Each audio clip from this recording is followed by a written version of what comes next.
apabila saya baca statistik, kita antara negara yang mempunyai statistik yang tinggi. Dianggarkan populasi nyanyuk ni sekitar 5 hingga 8% saja tau bagi orang tua. Tetapi di Malaysia ni dia dah mencecah 8.5%. Okey, anda mungkin muda, mungkin belum sampai 65 tahun, tetapi apa yang anda lakukan sekarang ini akan mempengaruhi orang kata apa yang akan berlaku sewaktu anda tua. So, macam saya katakan, nyanyuk ni kadang-kadang ataupun dementia ni memang adalah satu penyakit yang boleh daripada mild ataupun severe.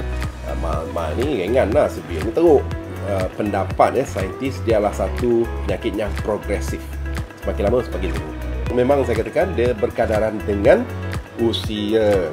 Dan satu perkara yang kita harus ingat dengan adanya penyakit-penyakit moden sekarang, okay, right? Timbul satu lagi penyakit, Alzheimer. Anda biasa dengar kan? Alzheimer. Ini nyanyuk tahap gaban tu. Yang nama sendiri ataupun isteri sendiri pun tak ingat. Ni yang bangun tidur kau siapa dia kata. 70% daripada kes dementia ni adalah kes Alzheimer. Macam saya katakan, saintis juga mendapati bahawa Alzheimer ni dia ada juga mungkin hubung kait dengan diabetes tau. Setengah-setengah ahli sains menamakan Alzheimer ni sebagai diabetes type 3. Kerana Alzheimer ni dia berkadaran dengan insulin resistant dalam otak. Maksudnya insulin tak boleh berfungsi dengan baik dalam otak. Nombor dua yang juga menjadi punca kepada dementia ni yang teruk ialah vascular. Vascular ni saluran darah kan. So saluran darah tu tersumbat lah.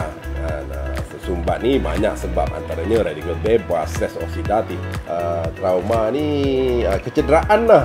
Ni kadang-kadang bahaya juga kalau senaman-senaman yang macam MMA kan. Pak asyik kena tumbuk je kan. Okay. Setiap kali kena tumbuk, otak dia bergoyang, concussion kan. Tapi mungkin sebab dia asyik kena tumbuk, hari dia rasa tak ada apa. Tapi padahal benda ni dah merosakkan sel-sel otak dia. So ini yang kita bimbangkan juga. Kemudian apabila otak anda terkumpulnya toksin-toksin seperti apa? Ni heavy metals macam lead ataupun plumbum ataupun mercury. Mana datangnya? Ini datang daripada persekitaran lah.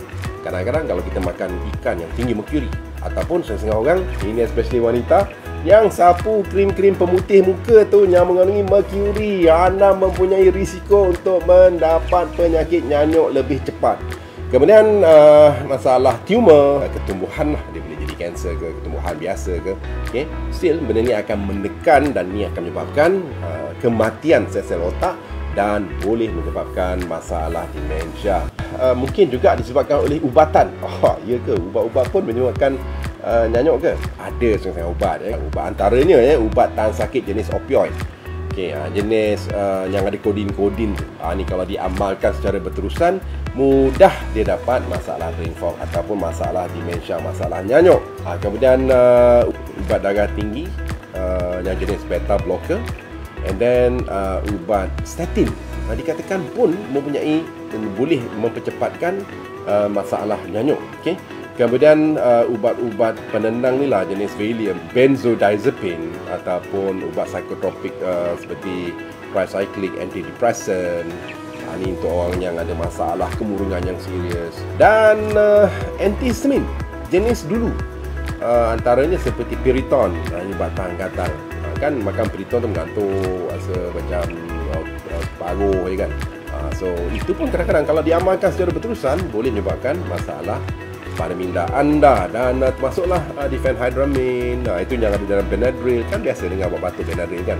Okay, ini pun penting juga. Itu termasuklah satu perkara lagi yang kita panggilkan sebagai keradangan. Keradangan ni berlaku bila? Keradangan kronik ni berlaku apabila kita tak kawal gaya hidup sihat kita.